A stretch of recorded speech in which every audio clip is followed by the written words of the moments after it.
రోజుకో స్తోత్రం ఛానల్కి స్వాగతం సుస్వాగతం. మహాగణపతి యొక్క అనుగ్రహం ఎల్లప్పుడూ మీపై ఉండి సర్వకార్యాలందు విఘ్నాలు లేకుండా విజయాలు లభించాలంటే మహాగణపతిని స్మరిస్తే చాలు. మంగళకరమైన అనుగ్రహం ఎల్లప్పుడూ మీపై ఉంటుంది. రోజు మనం పఠించబోయే స్తోత్రం మహాగణపతి స్తోత్రం.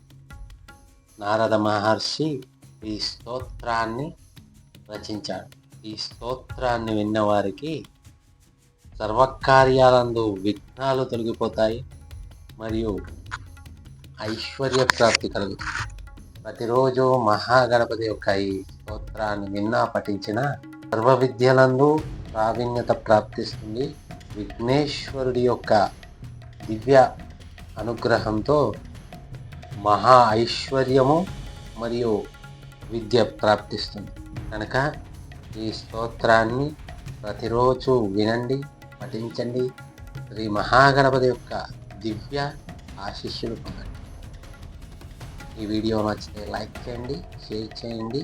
మహాగణపతి యొక్క అనుగ్రహం మీపై ఎల్లప్పుడూ ఉండాలని ఓం గం గణపతే నమః అని కామెంట్ రూపంలో తెలిపి గణేశుడి ఆశీస్సులు పొందండి. శ్రీ గణపతి స్తోత్రం.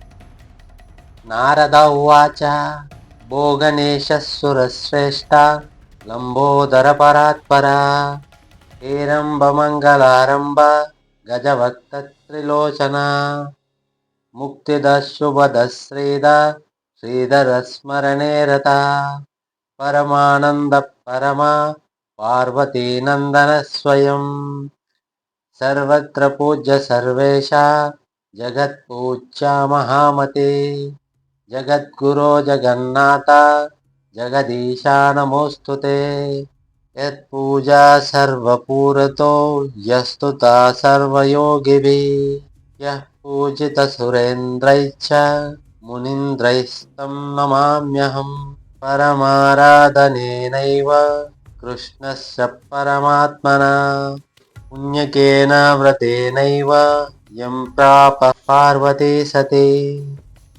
తం నమామి సురశ్రేష్టం సర్వశ్రేష్టం గరిష్టక జ్ఞానిశ్రేష్టం పరిష్టం చ తం నమామి గణేశ్వరం ఇత్యేవముక్త్వా దేవార్షి తత్రైవ వాంఛితార్థదే విభూ నారదప్రయయౌ శీఘ్ర ఈశ్వరాభ్యంతరం ముత ఇదం లంబోదర స్తోత్రం నారదేన కృతం పురా పూజాకాలే పఠేన్నిత్యం జయం తస్య పదే పదే సంకల్పితం పఠిత్యో హి వర్షమేకస్తు సంయతః విశిష్టపుత్ర లభతే పరం కృష్ణ పరాయణం యశస్వినం చ విద్వాంసం ధనినం చిరజీవనం విఘ్ననాశో భవేత్ తస్య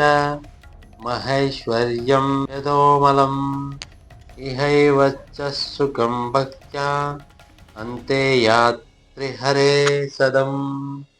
నారద ఉవాచ భో గణేశ సురశ్రేష్ఠ లంబోదర పరాత్పర హేరంబా మంగళారంభ గజవక్త త్రిలోచన ముక్తిద శుభద శ్రీధర స్మరణే రత పరమానంద పరమా పార్వతీ నందన స్వయం సర్వత్ర పూజ్య సర్వేశ జగత్పూజ్య మహామతే జగద్గురో జగన్నాథ జగదీశా నమోస్తుతే యత్పూజా సర్వపూరతో యస్తుతా సర్వయోగిభిః యః పూజిత సురేంద్రైశ్చ మునీంద్రైస్తం నమామ్యహం పరమారాధనేనైవ కృష్ణస్య పరమాత్మనా పుణ్యకేన వ్రతేనైవ యం ప్రాప పార్వతీ సతి తం నమామి సురశ్రేష్టం సర్వశ్రేష్టం గరిష్టక